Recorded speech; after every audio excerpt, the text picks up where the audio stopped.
From a young age, my grandparents raised and cherished me. Tragically, I lost my beloved grandmother in a minor accident. Amidst my grief, I received an unexpected message from my long-lost sister-in-law. The message read, "I need you to take care of your grandmother who passed away 3 months ago." There was so much I wanted to say, but my cherished grandmother was no longer there. I witnessed her passing with my own eyes. This call would prove to be a turning point, revealing long-hidden truths. My name is Linda Thompson, a 45-year-old single woman. The last significant male relationship I had was during my college years. After parting ways with him, I immersed myself in the working world, joining a major cosmetics company's marketing department. Overtime and weekend shifts became the norm. Before I knew it, I had missed my chance at marriage. 6 years ago, I switched careers, moving to a desk job at a nursing home. Previously, I commuted for an hour and a half each way on packed trains. Making it back home on the last train felt like luck. Now, I work just a 10-minute bike ride away from home. My current job offers standard days off and overtime is rare. However, these weren't the reasons I changed jobs. I've never left my childhood home. I'm confident in my finances and take pride in my household skills. So why haven't I moved out? Because I love my family, especially my dear grandmother. I was born and raised in California. My family consists of my parents, grandparents, and my older brother, Brian, who is 5 years my senior. He is now 50 years old. Although I love my family, my relationship with Brian is complicated. I used to adore him as my brother. He was a gentle, protective sibling. However, Brian changed after college, securing a job in car sales, moving out early, and marrying a colleague 2 years later. From that point on, we drifted apart. He never returned to our childhood home, not for Thanksgiving, spring break, or even Christmas. All I know is that he lives somewhere in the South, but the details are vague. I can't remember the last time I saw Brian's face or heard his voice. It feels like it's been at least 5 years since we last spoke. His parting words were, "Ever since I became a manager, I've been super busy. I'm leaving everything home related to you." My impression of him is that he has become detached and unfeeling. This prompted my career change and decision to stay in my childhood home, ensuring it remained protected. Both my parents are retired. My 93-year-old grandfather suffered a stroke a few years ago, but has since recovered. Though he requires constant care and cannot live independently, my parents are currently caring for him. Then there's my grandmother, Betty Thompson, aged 92. My beloved Grandma Betty played a central role in raising my siblings and me. While my parents worked, my grandparents, particularly Grandma Betty, looked after us and taught me so much. I needed to survive these days. Though Grandma Betty couldn't go out much, she was lively enough to walk freely around the house. That's why I switched jobs to work at a nursing home, allowing me to take care of her if anything happened. As I prepared to leave for work one morning, Grandma Betty called out to me. "When you forgot something, huh?" she asked. "I haven't forgotten anything," I replied.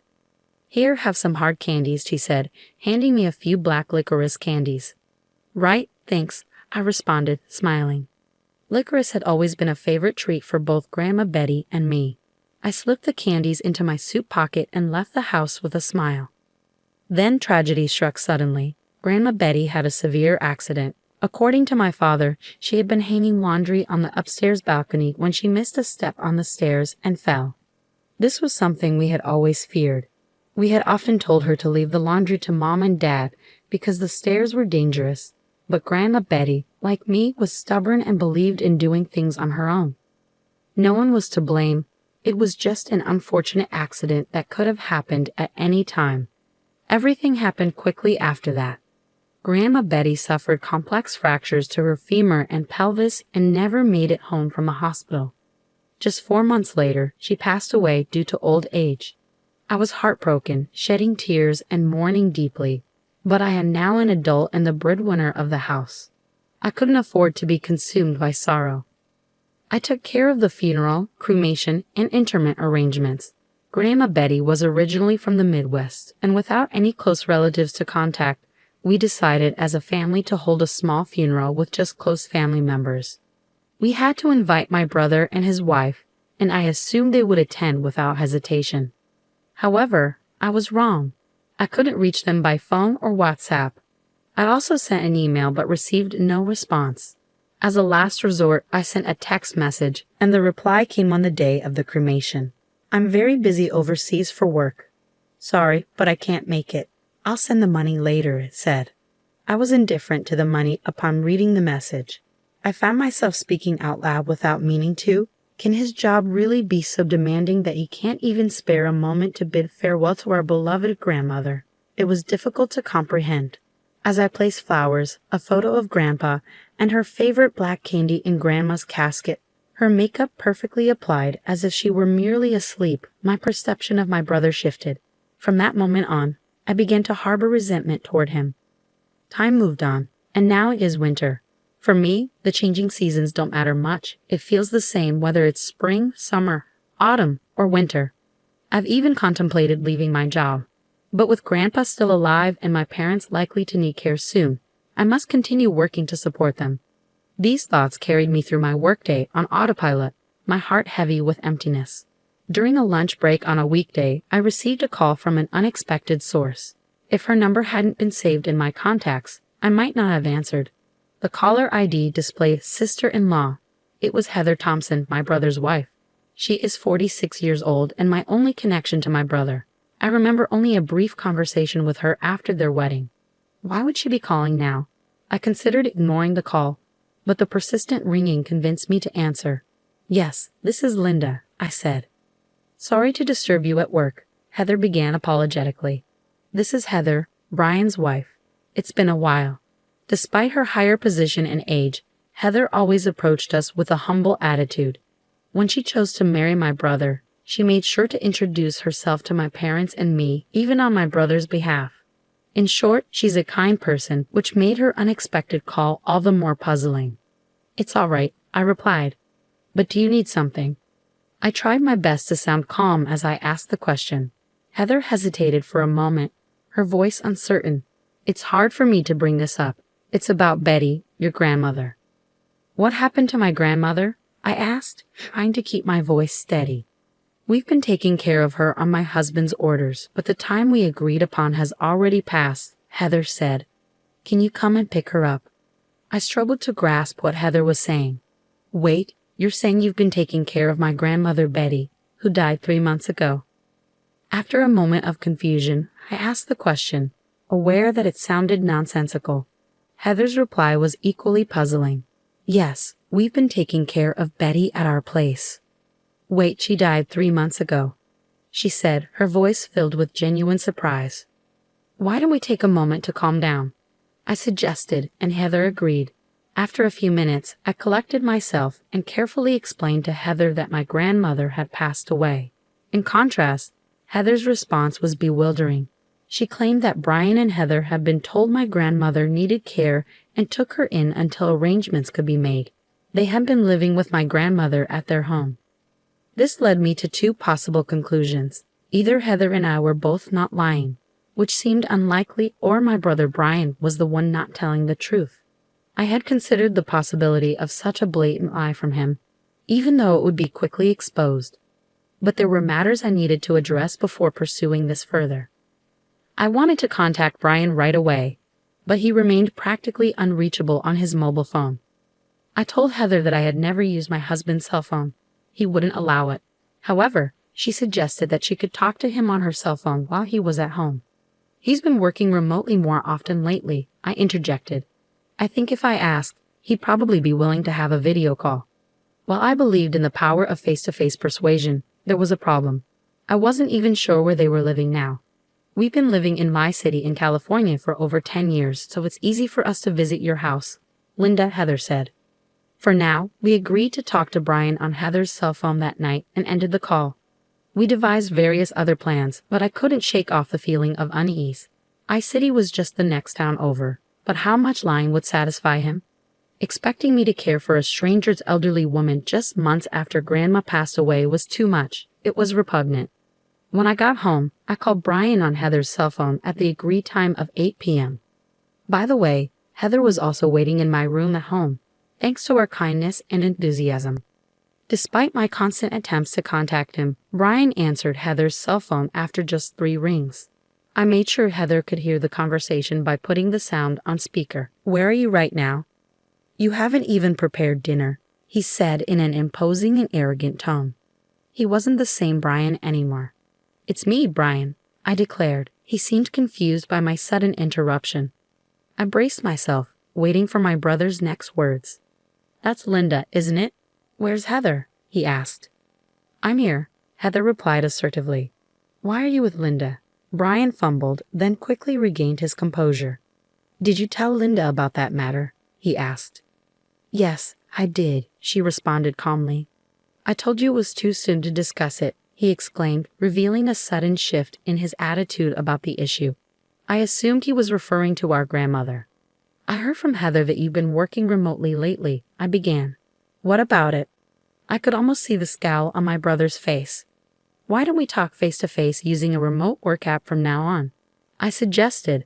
"I'll send you the ID and password."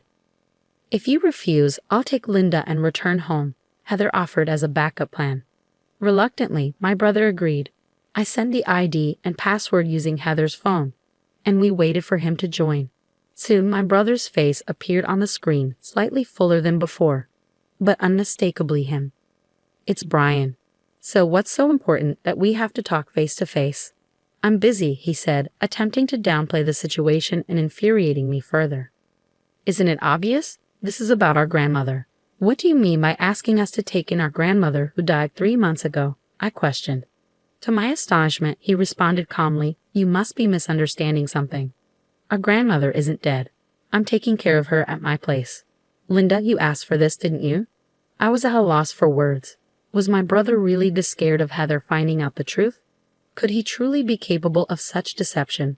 I was shocked to think that this was my own brother.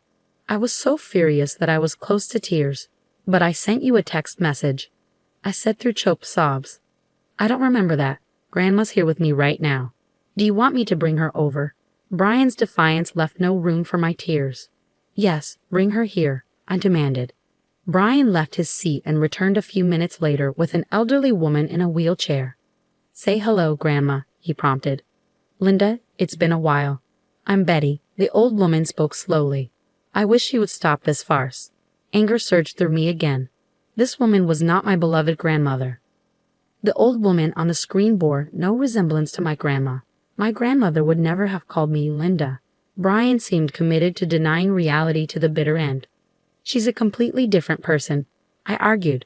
"As people age, their appearance changes. She's been showing signs of dementia recently, so it's possible her memories of you are unclear." "Are you denying the death certificate filed with the district office?" I pressed. "Of course not," Brian smirked. "Documents can be easily forged these days." I was prepared for this. I had a plan. "Just wait, I'll show you some evidence too," I said, leaving the room. I left the room, leaving Brian bewildered behind me, and returned a few minutes later with my own evidence. I returned to my room with the evidence in hand. "Well, isn't it, Brian?" "Long time no see, you ungrateful one," I called out. "Grandpa, you were supposed to be bedridden," Brian said, taken aback by the sudden evidence. His eyes widened. "I was prepared to die at one point, but I still can't go to the bathroom on my own. My brain is still sharp, though," Grandpa continued. "I've heard all about it from Linda. Are you saying the woman next to you is my wife, Betty?" "Nonsense. Betty was far more beautiful." Cornered, Brian hung up the phone, likely trying to end the video call. Heather, who had been silent until now, spoke up. "Are you running away, Brian? Going to Catherine's place?" Brian's face paled, visible even through the computer screen. "How do you know that?" he asked, clearly flustered. "I've suspected it for a while, Brian. You've underestimated me. Your grandmother often mentioned Catherine," Heather revealed. "Catherine? That's not my name or my mother's," I replied. "I've confirmed with Linda that she doesn't remember anyone named Catherine." Heather had been suspicious for some time and hired a private detective to investigate potential infidelity. The results came quickly, pictures of Brian at the scene of the affair. It turned out Catherine's grandmother was the one Brian had been caring for, and he had been preparing various things to divorce Heather and remarry Catherine. Brian's relationship with Catherine, a subordinate in her late 20s at work, was part of a plan to win her favor. He was trying to move Catherine's grandmother into a care home while trying to remove his own family from our home. This was all part of his plan to divorce Heather without any blame and remarry Catherine. Heather had proven all of this and approached me honestly. She was an exceptionally intelligent woman, despite her unassuming appearance and demeanor. "Do you have anything to say?" I asked Brian, prepared only to listen. "I'm really sorry. Please forgive me. I never intended to deceive you, and Heather, I apologize to you as well. I'll end things with Catherine," Brian said, bowing his head through the screen. Advancements in technology these days make it easy to see his tearful face clearly from afar. "Grandpa, please help me," he pleaded. "Fool. After using Betty and betraying my beloved granddaughter and daughter-in-law, I never want to see your face again. This is the last time." "Linda, you too," Grandpa said sternly. "I never want to see your face again either." "Heather, I've already completed the divorce mediation process. I'm returning to my parents' house, so we'll see each other in court next." "Goodbye, big brother," I said before ending the remote conversation on my laptop. As the seasons changed and the autumn equinox arrived, I visited my grandmother's grave alone. With my hands clasped together, I reflected on the events that had transpired. Brian's divorce from Heather was settled in her favor. He was ordered to pay a substantial amount of alimony and returned home in tears at one point. Thanks to Grandpa, who remains mentally sharp, Brian was virtually disowned. His will now states that Brian is no longer family. Brian had hoped to remarry Catherine, but his situation was no longer appealing. Divorced in his 50s and deeply in debt, he struggled to find another job after quitting his longtime position at the car dealership. He now lives in a modest one-bedroom apartment, working odd jobs and paying alimony. It's a classic case of reaping what you sow. Most of my information about Brian came from Heather. We became friends after everything settled, and we often spend time together. "Grandmother, I'll come again," I said as I stood up from her gravestone. A strong breeze blew, and I heard a voice I adored. "Lynn, thank you. Please take care of your grandpa for a little while," the voice said. I muttered, "Grandmother," and suddenly realized I was holding something in my right hand, a piece of black licorice candy. It was odd because I hadn't brought any as an offering. I'm not particularly religious, but could it be a sign from my grandmother? Perhaps not. There's always black licorice at the altar, so I must have unconsciously picked one up and forgotten about it. Still, the thought of my grandmother watching over me gave me strength.